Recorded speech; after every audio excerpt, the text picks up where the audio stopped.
ஒரு வாரத்துக்கு 168 மணி நேரம். 1 மணி நேரத்தை உங்கள் உடலுக்காக நீங்கள் செலவு பண்ணுறவங்களுக்கு பாராட்டுகள். நான் ரொம்ப பிஸியாக இருக்கேன். 1 மணி நேரத்தை செலவு பண்ணால் 7 மணி நேரம் குறையும். 160 மணி நேரம், 1 மணி நேரம் உங்களுக்கு சாஸ்வதம். அது மட்டும் இல்லை, நம்ம அதை செய்யலைன்னா, நான் ரொம்ப பிஸியாக இருக்கேன் பிஸ்னஸில், இல்லை என் வேலையில் ரொம்ப பிஸியாக இருக்கேன்னா, சென்னையிலேருந்து நாமக்கலுக்கு இந்த கூட்டத்தை அட்டன் பண்ணுறதுக்காக நான் ரொம்ப அவசரமாக போகிறேன், இல்லை வேறு அவசரமாக போகிறேன், பெட்ரோல் போடுறதுக்கு நேரம் இல்லை அப்படின்னா எப்படி நம்முடைய பயணம் பாதியிலேயே தடைப்பட்டு விடுமோ, நிறைய அறிவாளிகளுடைய பயணம் உடல்நல கோளாறினால் பாதியிலேயே தடைப்பட்டு போகுது. நீ பாருங்கள், பெரும்பாலும் கோவிட் நேரத்தில் உள்ளே போன மிகப்பெரிய மனிதர்கள்லாம் உடல்நலத்தை பார்த்துக்கிட்டவங்கலாம் 90% திரும்பி வந்துட்டாங்க. பார்த்துக்காதவங்க எல்லாருமே போயிட்டாங்க. இந்த நேரத்தில் இதை நான் சொல்லுவதற்கு காரணம் உண்டு. உடம்பால் அழியின் உயிரால் அழிவர், திடம்பட மெய்ஞானம் சேரவும் மாட்டார், உடம்பை வளர்க்கும் உபாயம் அறிந்தேன், உடம்பை வளர்த்தேன் உயிர் வளர்த்தேன் என்பர் திருமூலர். உடம்பு நல்லா இருந்ததுன்னா உயிர் அதில் தங்குண்டார். உள்ளம் திருக்கோயில் ஊனுடம்பு ஆலயம்னு சொல்லிட்டு போயிட்டார். அரும்பு கோணிடில் மலராகும், கரும்பு கோணிடில் கட்டியும் பாகுமாம், இரும்பு கோணிடில் யானையை வெல்லலாம், நரம்பு கோணிடில் நாம் அதற்கு ஏன் செய்வோம்.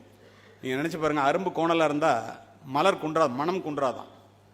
கரும்பு கோணலாக இருந்தால் வெள்ளம் வந்துடுமா, அதிலிருந்து வெள்ளம் எடுத்துடலாமா. இரும்பு கோணலாக இருந்தால் அதை அங்குசமாக்கி யானையை வெல்லலாமா. நரம்பு கோணி போச்சுன்னா என்னடா பண்ணுவேன். விசையொரு பந்தினை போல் நான் வேண்டியபடி செல்லும் உடல் கேட்டேன். யார் சொல்கிறா? பாரதி. அவருக்கு அது கொடுத்து வைக்கல. இல்லைன்னா எத்தனை ஆண்டுகள் இருக்க வேண்டிய ஒரு மாமனிதன் பாருங்க, உணர்ந்து சொல்றார். மனோன்மணியம் சுந்தரனார் 100 ஆண்டுகளுக்கு முன்னால,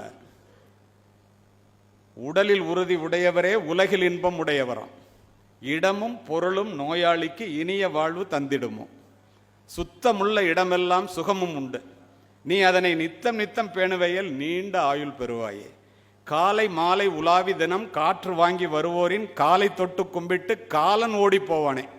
யமன் வந்து காலை தொட்டு கும்பிட்டு, காலையில் சாயந்தரம் நடக்கிறவங்க காலை தொட்டு கும்பிட்டு ஓடுறோம். யோசித்து பாருங்க.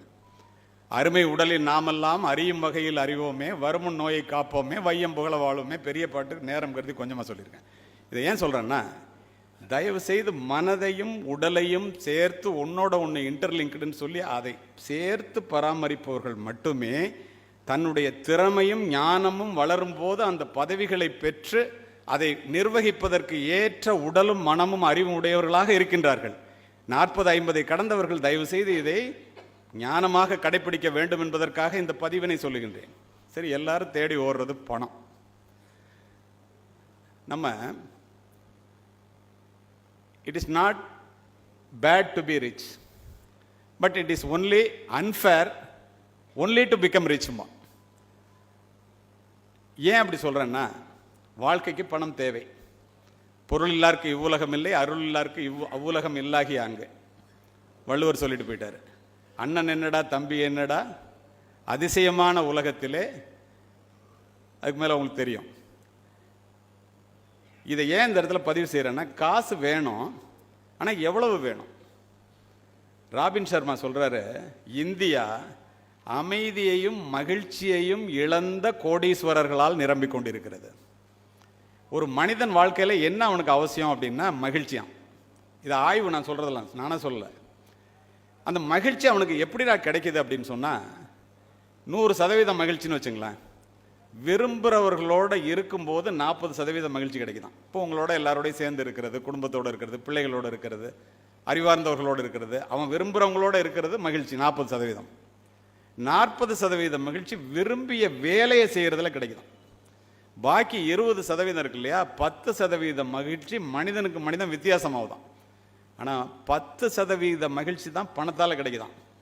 எல்லா மனிதர்களும் இந்த 10% மகிழ்ச்சிக்காக 90% மகிழ்ச்சியை இழந்து நிற்கிறார்கள். பணம் நிறைய சம்பாதிச்சுட்டா வாழ்க்கையில் அமைதியாக வாழலாம் என்று ஓடி தெரிந்த பலரை காவல்துறை முன்னாள் அதிகாரியாக நான் பார்த்து விட்டேன். இந்த இடத்திலே ஒரு அறிவுபூர்வமான பதிவை நான் செய்ய வேண்டும் என்பதற்காக இதனை சொல்லுகின்றேன். நான் யோசித்து பாருங்களேன். ஒவ்வொருத்தரும் சிந்திக்க வேண்டியது, ஆசையிலே சில நாள், பெரும் அவஸ்தையிலே பல நாள், வாழ்வதுவோ சில நாள், இதில் வாடுவதேன் பல நாள். கண்ணதாசன் வந்து அர்த்தமுள்ள இந்து மதத்தில் அற்புதமாக சொல்லுவார். 6 ரூபாய் சம்பளத்துக்கு நான் வேலை பார்த்துக்கிட்டு இருந்தேன் மளிகை கடையில். 100 ரூபாய் சம்பளம் கிடச்சிச்சின்னா எவ்வளோ பெரிய ஆளாயிரலான்ட்டு கையில் பெட்டியோட கண்ணகி சிலைக்கு கீழே போய் படுத்திருந்தேன் சென்னையில். காவல்துறை அதிகாரி வந்து விரட்டான். அவர் சொல்கிறது, பாட்டு எழுத ஆரம்பித்தேன், 100 ரூபா கொடுத்தான். எனக்கு ஒரே ஆச்சரியம். அடுத்தடுத்து எழுத ஆரம்பித்தோன்னா 1000 ரூபா கொடுத்தான். நம்ம லட்சாதிபதி ஆயிரணும்னு இந்த மனசு சொன்னிச்சு. லட்சங்கள் கொடுக்க ஆரம்பித்தான் பாட்டு எழுதுறதுக்கு. மனசு சொன்னிச்சு கோடீஸ்வரன் ஆகணும்னு. கோடிகள் குவிந்த பின்னும் இந்த மனம் ஆறுதல் அடைகிறதா என்றால் இல்லை, நோட்டடிக்கிற உரிமையையே கேட்கிறது. ஒரு அனுபவித்து சொன்ன ஒரு மனிதனுடைய வார்த்தை. இதை ஏன் இந்த இடத்துல நான் பதிவு செய்கிறேன்னா, திரும்பவும் சொல்லுகின்றேன், குடும்பத்தோட நேரத்தை செலவு பண்ணியிருக்கலாம், பிள்ளைகள்கிட்ட இன்னும் நேரத்தை செலவு பண்ணி இன்னும் பிள்ளைங்களை நல்லா உருவாக்கியிருக்கலாம், உலகம் முழுவதும் மனைவி மக்களை அழைச்சிக்கிட்டு பயணப்பட்டிருக்கலாம், உடல் நலத்தில் இன்னும் கொஞ்சம் கவனமாக இருந்திருக்கலாம்.